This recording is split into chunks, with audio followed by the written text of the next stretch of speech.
여러분 음악 부호에 디크레센도와 크레센도를 아십니까? 그림을 한번 보여드릴게요. 크레센도는 점점 강하게 이렇게 제가 말표해요. 점점 강하게. 그 다음에 디크레센도는 강하게 했다가 점점 약하게 이렇게 되어 있습니다. 그래서 우리 인생이 바로 저렇게 디크레센도와 또 크레센도로 살아가는 인생이 있다. 보통은 우리가 다 디크레센도죠. 왜냐하면 건강했다가도 몸이 약해지고, 그죠? 모든 게 다 하나씩 사라져가고, 친구도 사라져가고, 소화력도 약해지고, 그러다 점점 나 혼자, 그래도 조용하게 떠나가는 디크레센도. 그런데 어떤 사람은 정말 세상에서 막 나라적으로도 그렇고 막 쥐락펴락하고 막 그렇게 떵떵거리고 막 소리내면서 크게 크레센도로 살았던 사람이 이게 디크레센도로 완전히 추락해서 그냥 마지막 끝나는 사람들이 있어요, 없어요? 있어요. 네. 근데 어떤 사람은 정말 삶이 미미해요. 별로 그렇게 드러나지도 않았어요. 근데 마지막 돌아가실 때 정말 유명해지고, 정말 아주 크레센도로 살아가는 사람이 있습니까, 없습니까? 있어요. 바로 오늘 사도 바울 같은 사람입니다. 사도 바울의 인생은 정말 미미했어요. 그리고 누구도 관심하지 않는 이방인 선교에 그렇게 열정을 가졌습니다. 여러분, 유대인들에게는 이방인이요, 사람 취급도 안 했던 대상이에요. 관심도 없어요. 여러분들 인간관계에 있어서 별로 관심 안 갖는 사람의 부류를 생각하시면 돼요. 그런 사람 분명히 있을 거 아니겠어요, 여러분? 그렇죠? 근데 거기보다 더 하대 취급했던 대상이 이방인이었는데, 사도 바울은 그런 이방인들을 대상으로 그들을 찾아가고 그들을 위해서 평생을 영혼 구원에 대한 사명을 위해서 헌신했어요. 근데 그러한 그 사도 바울의 삶을 누가 뭐 크게 봤겠어요? 뭐 그렇게 하찮은 일만 하는 그러한 사도 바울로 보았죠. 그러나 그 인생의 마지막은 아주 크레센도로 정말 그렇게 마무리가 되었다는 것을 이제 보게 됩니다. 여러분, 우리들의 인생이 비록 그렇게 점점 무너져가는 상황이 있다 할지라도 우리의 삶이 사도 바울처럼 크레센도의 인생, 승리하는 인생이 될 수 있기를 축복합니다. 그럴 수 있는 비결이 어디에 있는가? 오늘 말씀 가운데 그 끝까지 승리한 사도 바울의 삶의 비결이 무엇인가? 이 말씀을 오늘 우리에게 주세요. 너무 귀한 말씀이죠. 너무 귀한 말씀입니다. 지난주에 우리가 나눴던 말씀이 그 한 가지입니다. 뭐냐면 삶의 목표가 분명했다는 겁니다. 삶의 목표가. 말 그대로 사도 바울은 그의 삶에 있어서 사명감에 불탔는데 이 세상의 많은 것들을 한마디로 어떻게 표현했어요? 2장 18절에 이렇게 표현을 했죠. 진리에 관하여는 그릇되었도다 그랬어요. 빗나갔다는 얘기죠. 그렇게 사람들이 자기 자랑할 만한 거리들을 얘기하고 물질적인 만족과 세상적인 성공을 얘기하고 그런 것에 대한 최선의 목표를 두고 그렇게 살아갔지만 사도 바울에게 있어서는 그런 것들이 눈에 들어오지 않았던 거죠. 차원이 달랐어요. 그의 삶의 목표는 우리가 지난주에 봤듯이 2절 말씀처럼 너는 말씀을 어떻게 하라? 말씀을 전파하라. 때를 얻든지 못 얻든지 항상 힘쓰라. 범사에 오래 참음과 또한 가르침으로 경책하며 경계하며 권하라. 이게 삶의 중요한 목표였어요. 또 그리고 세상이 그렇게 혼란스러워도 그러나 그랬죠. 그러나 너는 모든 일에 신중하며 고난을 받으며 전도자의 일을 하며 내 직무를 다하라 그랬습니다. 그러니까 여러분, 우리에게 사실 각자 직업을 가지고 있으면 그 직업에 관련된 직무를 여러분 최선을 다해야 되는 거 맞죠? 그렇죠? 그런 것처럼 우리에게 주어진 전도자의 일, 그리고 또 이러한 직무를 끝까지 감당한다는 거예요. 그 일을 잘 감당해야 한다는 것이죠. 왜? 그것이 우리의 삶의 목표이기 때문에 그래요. 사도 바울은 죽든지 살든지 오로지 잃어버린 영혼을 찾는 일에 있어서 최우선의 목표를 두었다. 감옥에 갇혔어도 자신이 뭐 언제 죽을지 모르잖아요. 그런 가운데 있어도 자기 삶 속에서 항상 이 목표를 가지고 살았습니다. 여러분들 마찬가지예요. 우리의 삶의 목표가 이렇게 분명하면 우리는 뭐 밥을 먹을 때든 식당을 가든 가게를 가든 아니면 바이오를 만나든 어떤 사업을 하든 간에 그런 모든 관계성 속에서 여러분들의 목표점이 항상 드러나게 돼 있어요. 어떻게 하면 내가 저분에게 복음을 전할까? 어떻게 하면 저 사람을 예수님 믿게 할까? 이게 떠나갈 수가 없다는 얘기죠. 여러분들의 인생의 분명한 목적으로서 매 주일마다 여러분들은 제가 축도하는 이유가 뭐예요? 파송이거든요. 여러분들은 파송을 받으시는 거예요. 세상에 나아가서 이제는 이 복음을 전하고 말씀을 가르치라고 하는, 말씀을 전하라고 하는 파송을 받으시는 거예요. 그러니까 우리는 이런 파송 받아서 나가서 복음을 전하는 가운데 성공적으로 복음을 전해서 여러분들 통해서 귀한 영혼들이 주님의 전으로 나올 수 있기를 축복합니다. 그래서 제가 항상 그 헌금 이렇게 주님께 봉헌을 할 때마다 제 시선이 헌금함도 있지만 헌금함 위에 올려지는 뭐가 있겠어요? 항상 우리 새가족 그 등록카드는 헌금함 그 위에 올려놓고선 저한테 이렇게 전달이 되거든요. 저는 항상 거기에 시선이 가요. 오늘도 우리 성도님들 일주일 동안 승리하는 삶을 살았나? 그래서 한 영혼을 주님께로 인도했는가? 그 열매가 바로 그 헌금 물질 봉헌만 아니라 새가족도 봉헌이 되는 줄 믿으시기 바랍니다, 여러분. 그래서 매 주마다 이제 여러분들이 전도하고 또 주님께로 인도하길 원하는 가족이든 친지든 지인이든 한 영혼이 이제 주님께로 나오는 역사가 일어나기를 주님의 이름으로 축복합니다. 그리고 또 한 가지는 죽음입니다. 죽음을 두려워하지 않았어요. 오늘 말씀에서 우리는 다 이게 암송 구절입니다, 여러분. 그러니까 이 죽음을 맞이하는 데 있어서 사도 바울이 보여주고 준 말씀이 우리들도 마지막 죽기 전에 이 말씀을 암송했다가 딱 얘기하면 딱 좋은 말씀입니다. 네. 저도 마지막 임종 떠나시는 분들 전 많이 봤죠. 제가 이제 목회 좀 오래 진행을 했기 때문에. 그래서 이게 참 이 세상을 떠나시는 분들을 마지막 만나면서 항상 이렇게 공통적으로 나타나는 모습들이 있어요. 어떤 분들은 정말 삶에 애착을 보이는 분도 있고요. 어떤 분은 아예 포기하는 분도 있고요. 저희 어머님 같은 경우는 10년 가까이 거의 의식이 없이 누워만 계셔서 그러다가 어느 순간 정말 제 옆에서 이렇게 돌아가셨는데 그냥 진짜 숨 끊어지는 소리가 꼴깍하는 숨 끊어지는 소리가 들리더라고요. 그렇게 떠나가는 경우가 있고요. 또 사실 여러분 어떤 분은 정말 의분을 가지고 세상 살다가 내가 이 의로운 일을 다 완수하지 못하고 떠나는 게 너무나 억울하고 안타깝다 그러면서 떠나는 사람도 있겠죠. 애국지사처럼. 그런데 오늘 사도 바울은 하나님의 사명 이 목표를 이루는 데 있어서 지금 상황은 아주 정신이 맑아요. 똑똑합니다. 그런데 분명한 건 뭐예요? 이제 얼마 안 있으면 단두대에 자신의 목이 잘려나간다는 것을 알아요. 이런 죽음을 앞에 둔 사람은 정말 얼마나 불안하고 두렵겠어요. 저부터도 정말 말이 제대로 안 나올 것 같아요. 근데 어떻게 그렇게 사도 바울은 담담하고 담대했는지 저는 그 비결이 있다는 거예요. 그게 오늘 말씀 안에 담겨져 있습니다. 어떻게 그렇게 죽음을 바라보는 시선이 그 시각이 그 남다를 수가 있는가? 생의 마지막을 맞이하는 가운데 있어서 우리 그리스도인들에게 우리는 죽음을 어떻게 맞이해야 하는지를 오늘 말씀 가운데서 분명히 보여주세요. 그래서 6절에 우리 다 같이 한번 읽어보겠습니다. 6절 말씀 시작. 전제와 같이 내가 벌써 부어지고 나의 떠날 시각이 가까웠도다. 이 말씀 짧아요, 여러분. 이거 암송하셔야 돼요, 여러분. 꼭. 전제라고 하는 이 말씀은, 전제라고 하는 단어는 마치 이제 재물을 여러 재물들이 있어요. 여러 재물들. 어떤 재물은 소를 태우고 어떤 재물은 양을 태우고 어떤 재물은 비둘기를 태우고 태우는 재물이 번재물 아니겠어요? 그래서 그 태원이 말하자면 그 연기가 하늘로 올라가는 부분인데 그렇게 해서는 재물이 끝나는 게 아닙니다. 재물이 끝나게 하는 것은 이제 이렇게 태워진 재물 위에 뭐를 부어야 돼요?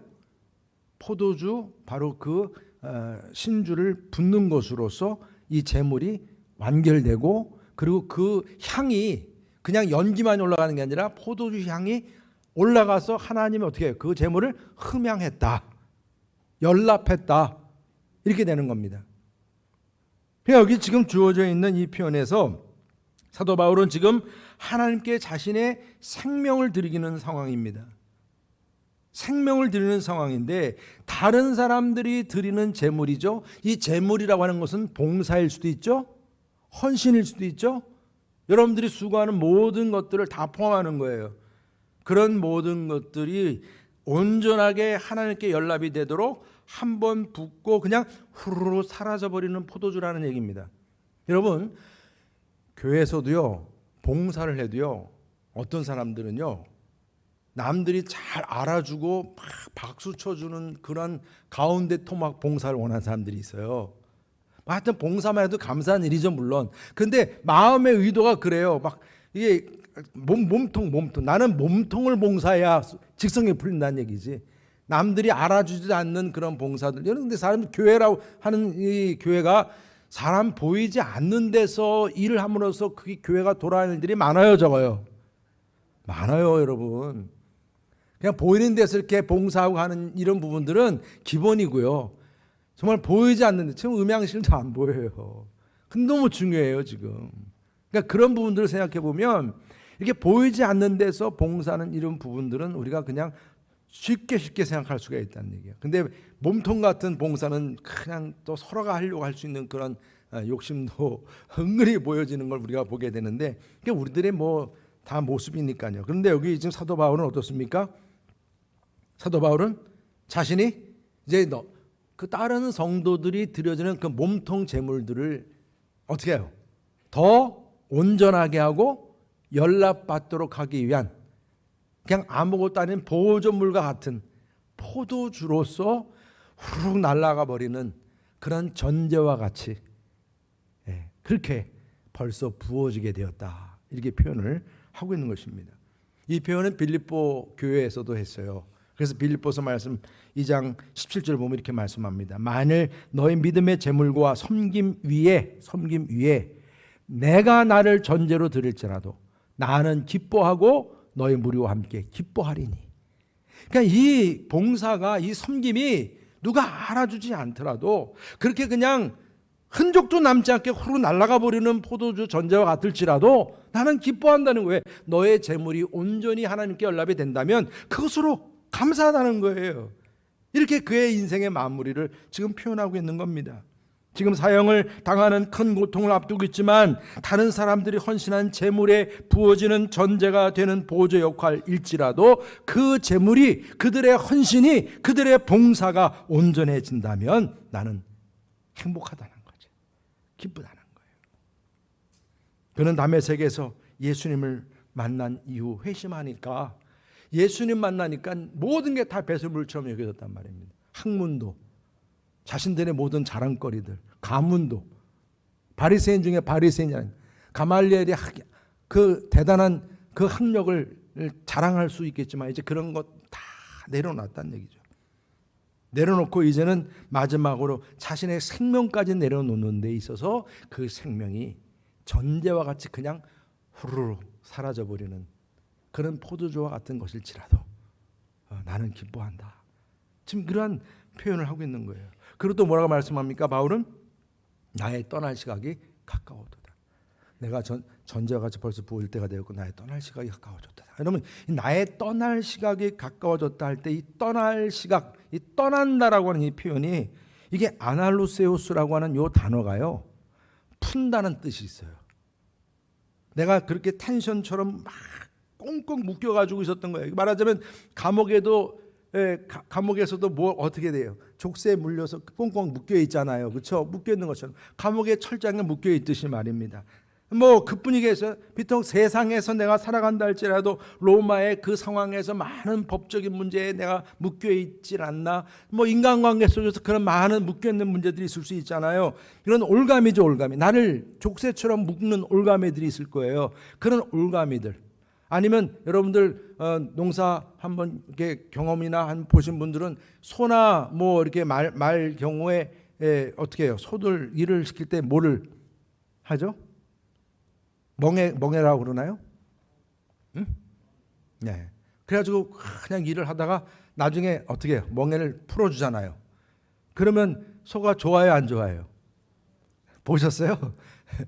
막 그렇게 한다고 그러더라고요. 저는 어렸을 때라 기억이 좀 가물가물한데 그냥 고개를 막 흔들고, 나름대로 자기가 자유해짐을 즐거워하는 거죠. 멍해를 푼 거에 대한. 여러분 지금 이해가 되세요? 이게 죽음 앞에서 내가 지금 풀어지는 장면을 얘기하는 거예요. 제가 여러분들에게. 여러분들은 죽음을 계속 두려워하면서 나는 살겠다고 삶을 계속 붙잡으려고 그러는지 모르지만 사도 바울은 그거 이제 풀어지는 거예요. 내가 이제 뭐예요? 자유해지는 거예요. 쉼이 주어진다. 휴식이 주어지는 순간을 말하는 거예요. 모든 긴장과 그동안 수고해서 하나님이 나를 풀어주신다. 이것은 마치 어디에 여행 갔다가 텐트를 쳤어요. 그럼 그 텐트를 다시 어떻게 해요? 이제 옮기려면 다시 다 풀어야 되잖아요. 그러면 다시 풀어서 또 텐트로 다른 곳으로 가서 또 텐트를 또 치는 거잖아요. 이게 또 배의 로프, 말하자면 단 로프로 또 생각하면 돼요. 로프를 푼다는 의미도 있어요. 그 말은 뭐예요? 내가 여기에 정박해 있던 이 배에서 이제 로프를 다시 올리면 다시 배가 어떻게 했나? 뭔가 다른 곳으로 다시 항해를 한다는 얘기입니다.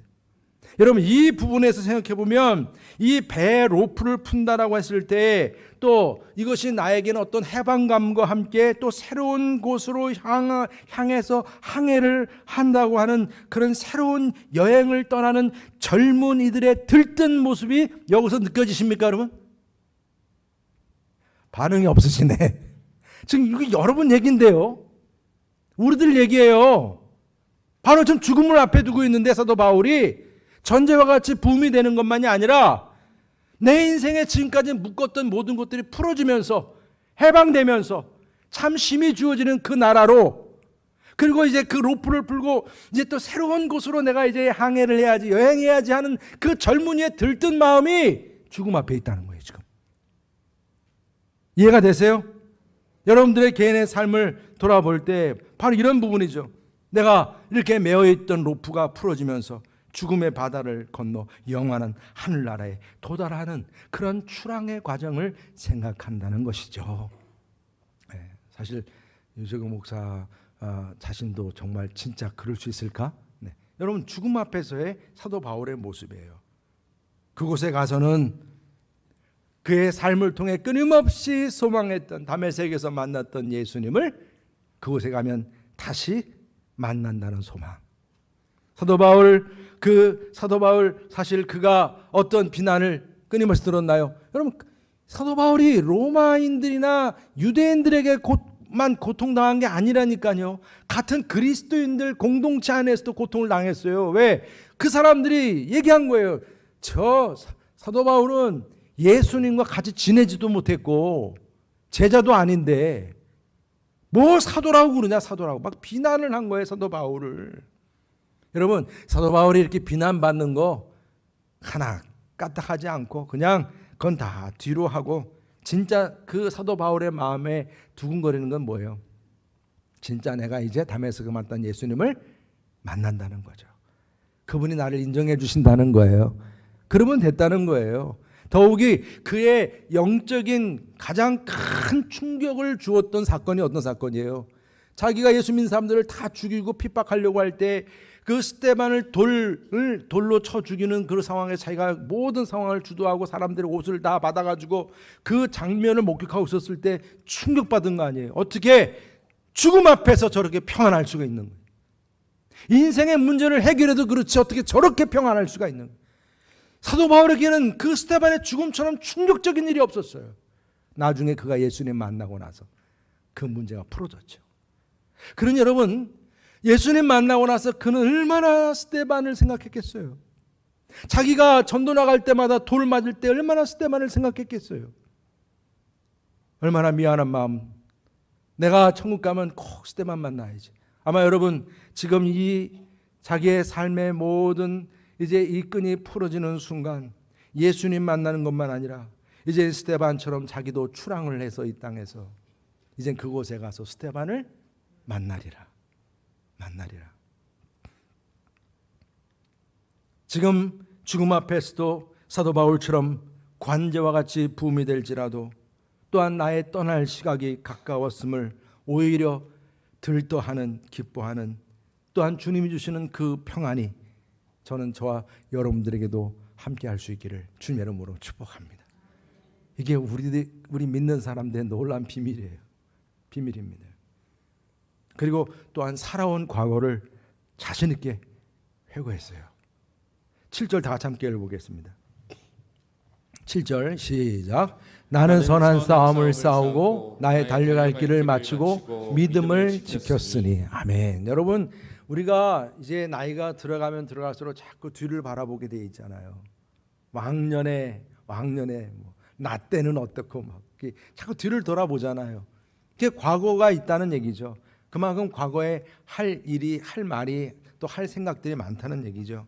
근데 거기서 지금 사도 바울은 그런 모든 것들 자기가 돌아볼 때에 세상적으로 특별하게 자랑거리가 아니에요. 오늘 말씀 가운데 딱 3가지입니다. 선한 싸움을 싸우고 달려갈 길을 마쳤으니, 또 달려갈 길을 달리고 믿음을 지켰으니, 딱 3가지예요. 먼저 선한 싸움을 끝까지 싸웠다는 겁니다. 그러니까 이 싸움이라고 하는 것이 우리는 이 세상 속에서 항상 어디에 익숙하죠? 먹고 사는데 이 말하자면 서바이벌하는 생존 경쟁의 싸움, 누군가를 내가 짓밟고 일어서야 하는 싸움, 이기적인 싸움.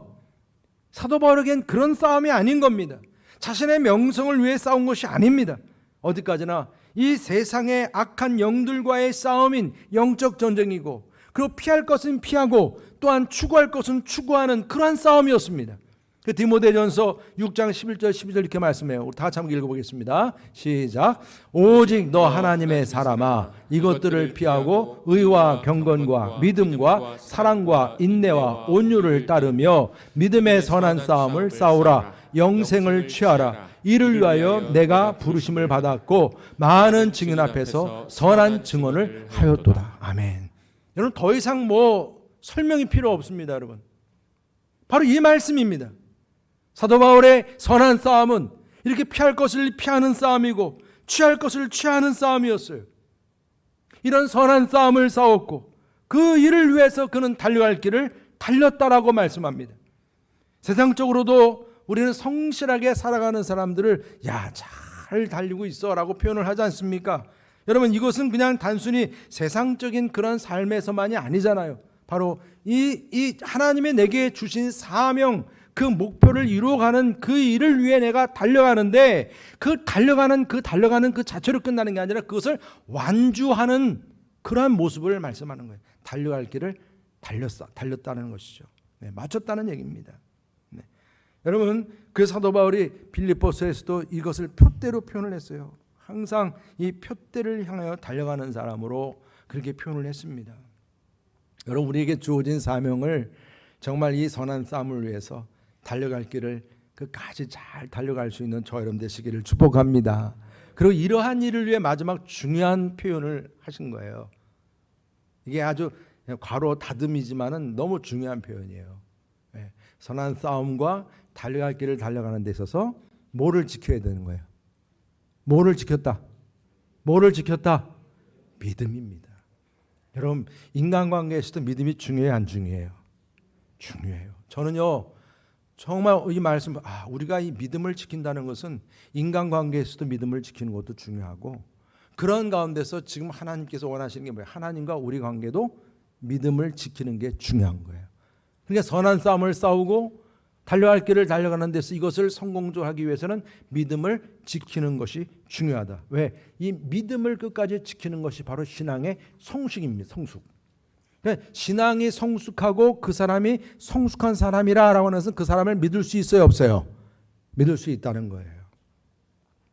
여러분, 우리들의 관계가 한 해 한 해 지나갈수록 서로가 믿음이 커져요, 작아져요?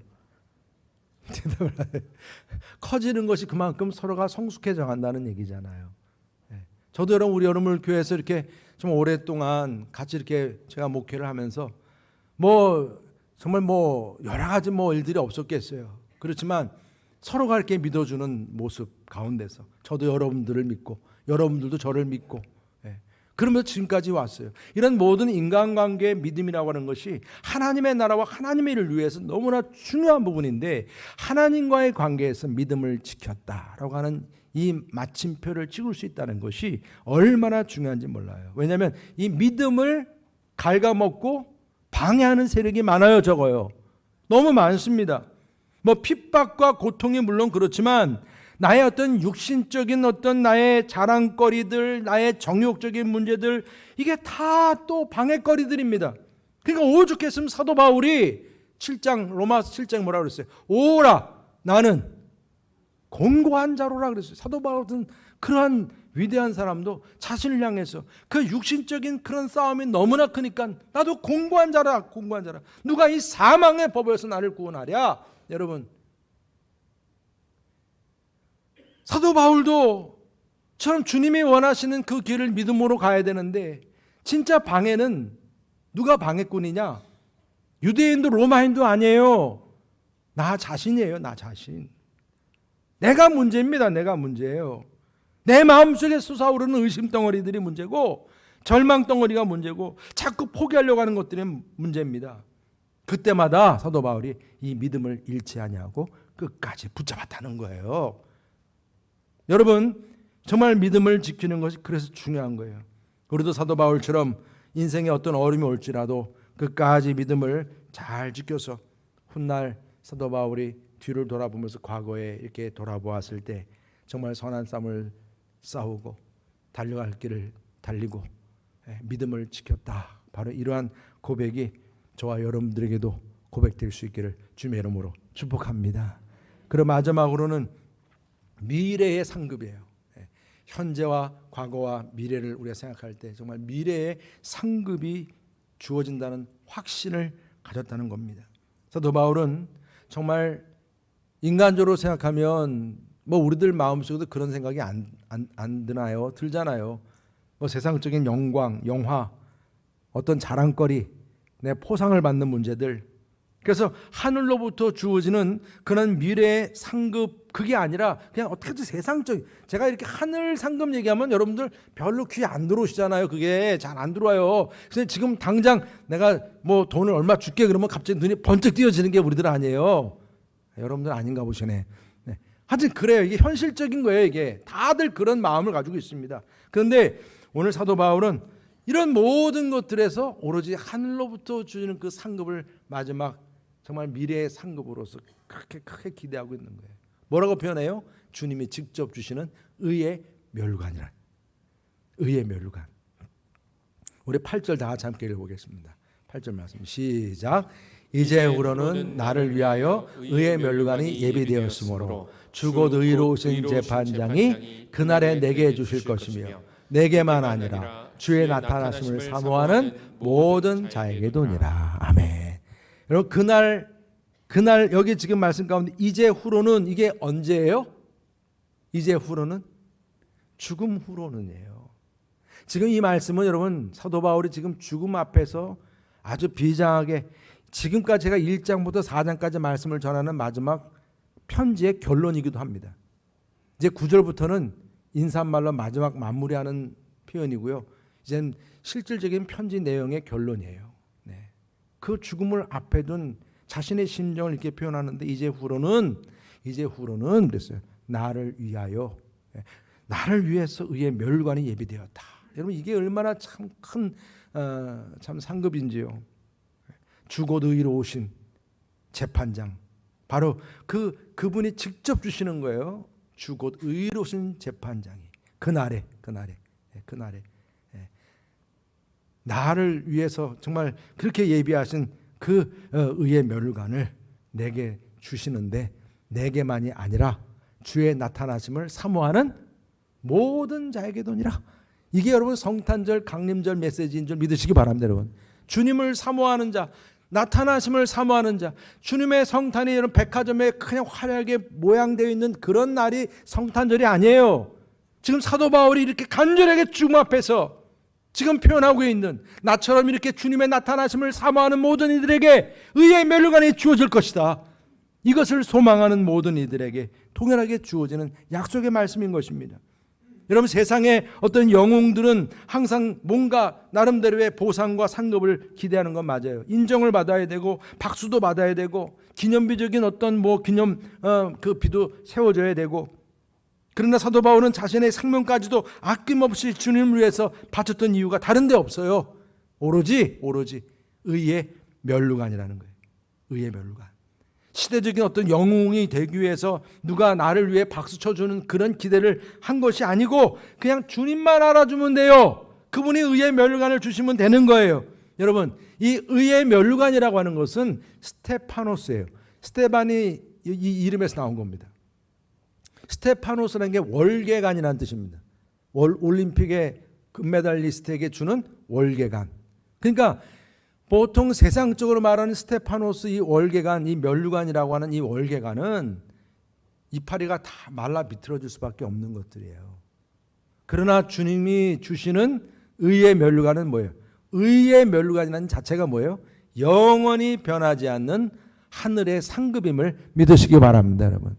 그러니까 상급의 질이 다른 거예요. 질이 다른 거예요. 사람이 죽는 것은 정한 것이요 그 외에는 심판이 있다고 그랬습니다. 그때의 주 곧 의로운 재판장이신 우리 주 예수님께서 바로 이 의의 면류관을 직접 내게 주신다는 거예요. 그 은혜입니다. 그러니까 우리가 어떻게 보면 주님 만날 준비가 되어 있을 때는 이러한 심판을 두려워할 이유도 없을 것이고 또 우리는 주님을 만나는 일에 대해서 이것을 가지고 우리가 괜히 두려워할 것도 없고 그러니까 죽음까지도 마찬가지예요. 떳떳하게 맞이할 수 있는 그런 믿음이 우리 안에 있음을 믿으시길 바랍니다. 그래서 우리는 우리 그리스도인들 역시 바라는 상급이 바로 사도 바울이 바라보았던 의의 면류관이라는 사실을 꼭 기억하시길 바랍니다. 주의 나타나심을 사모하는 자. 여러분들 주님을 정말 사모하십니까? 주님을 사모하십니까? 모든 이들에게 주어지는 바로 의의 면류관이라 그랬어요. 이것은 따지고 보면 우리가 세상적으로 생각해 볼 때 어떤 눈에 보이는 그런 유혹을 많이 받잖아요. 교회에서도 어떤 상패도 주고 선물도 주고 또 어떤 직분도 받고 그렇죠? 내가 어떤 직분을 받아서 그것이 상급이 되고 감사한 건 맞지만은 그게 궁극적인 건 아니에요. 진짜 궁극적인 것은 바로 의로우신 재판장이신 우리 주님께서 직접 내게 와서 의의 면류관을 써 주시는 것임을 믿으시기를 바랍니다. 그렇기 때문에 우리는 선한 싸움을 싸우고 달려갈 길을 달려가고 그래서 믿음을 지키는 이 완주의 삶이 우리에게 필요한 줄 믿으시기를 바랍니다. 끝까지 완주하셔야 돼요.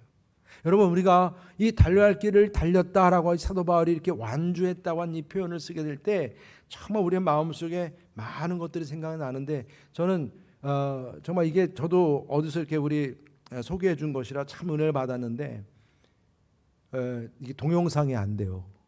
저작권 때문에 그런 것 같아요. 그래서 제가 사진만 몇 개 커팅을 했습니다. 1984년도 LA 올림픽 때 처음으로 여자 마라톤이 시작이 됐어요. 그 이전엔 보스턴 마라톤 이런 데서는 좀 이제 여자 마라톤이 시작이 됐는데 올림픽에서는 채택이 안 됐었어요. 그래서 1984년도에 비로소 최초 여자 올림픽이 열렸습니다. 얼마나 사람들이 관심이 많았겠습니까?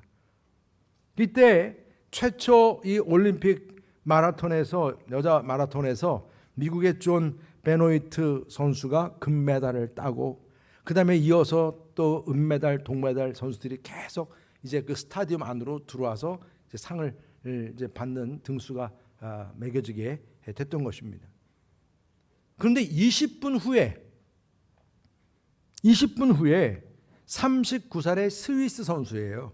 가브리엘 안드레센 휘즈 선수라고 그 선수가 지금 여러분 사진에서 저게 지금 영상을 혹시 여러분들이 이제 앞으로 보시는 분 직접 한번 보세요. 들어가서 완전히 그냥 걷지도 못할 정도 저렇게 완전히 지금 그러니까 저 상황은 상당히 심각한 상황까지 보여지게 되는 그런 모습인 겁니다. 그래서 이 선수가 들어오는 순간 막 거기에 엄청난 사람들이 환호성이 막 터진 거예요.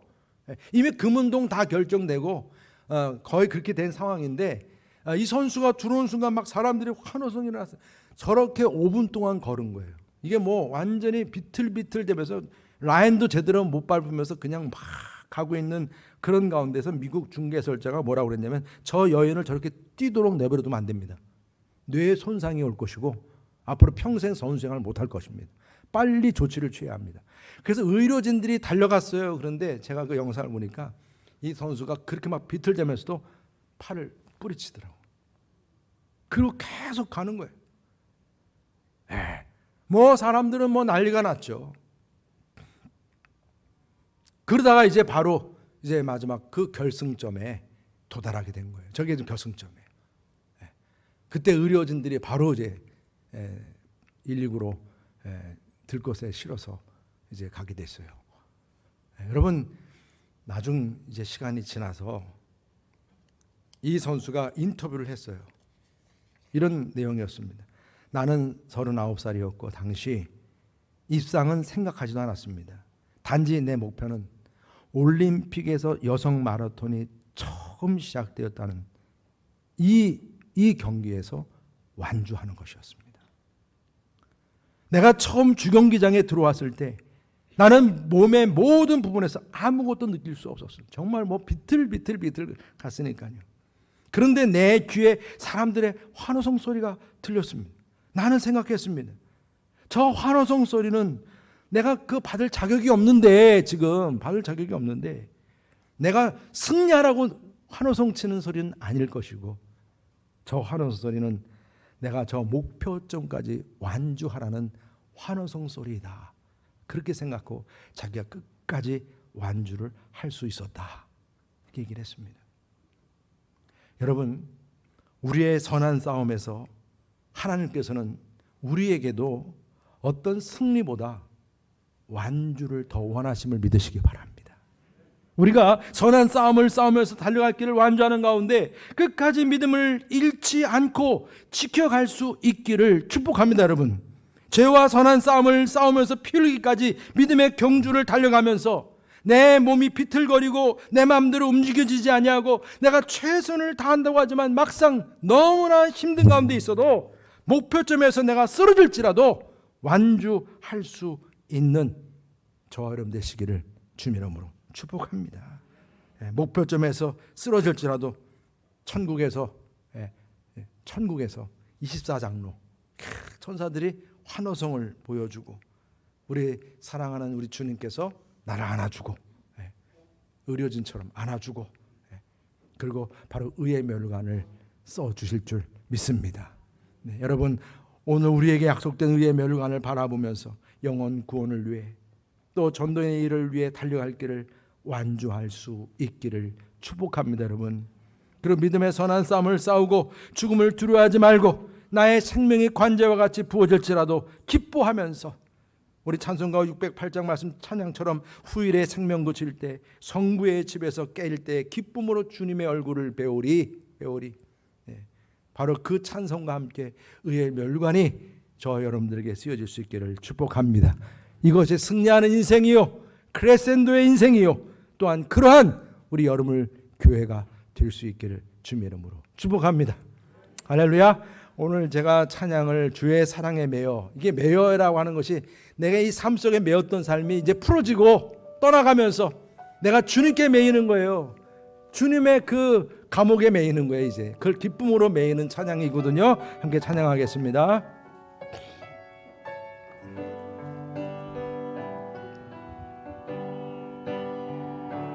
오직 주의 사랑에 매여 내 영 기뻐 노래합니다.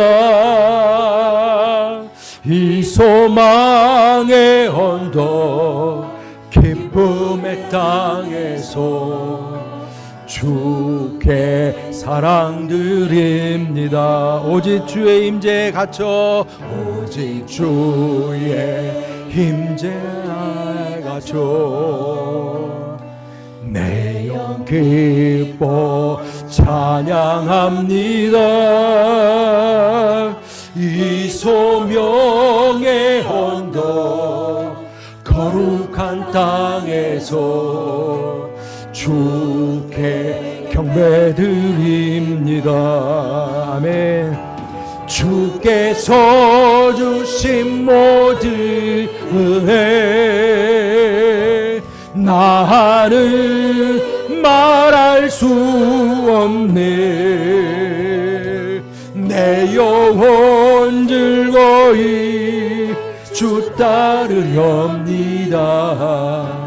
주께 내 삶들. 우리 다 같이 일어나셔서 주의 임재 안에 갇혀, 오직 주의 임재 안에 갇혀 내 영 기뻐 찬양합니다. 이 소명의 혼돈 거룩한 땅에서 주께 경배드립니다. 그렇습니다. 주께서 주신 모든 은혜 나는 말할 수 없네. 내 영혼 즐거이 주 따르렵니다. 주께 내 삶 드립니다. 오늘 사도 바울이 죽음 앞에서도 자기의 생명을 주께 드리는 모습을 우리가 보았습니다. 이 삶에 묶여있던 것을 이제 풀어헤치고 이제 주님께로 나아가는 새로운 항해를 기대하면서 그 모습이 오늘 주의 임재 안에 갇히는 삶 아니겠습니까? 주님께 매이는 삶 아니겠습니까? 내가 주님의 성전을 위해서, 하나님의 나라를 위해서 내가 봉사하고 섬기는 모든 일들이 매이는 게 아니라 오히려 내가 기쁨으로 감당하는 자유함인 줄 믿으시기 바랍니다. 여러분 승리하시기 바랍니다. 오늘 옆에 분들에 서로 축복하시죠.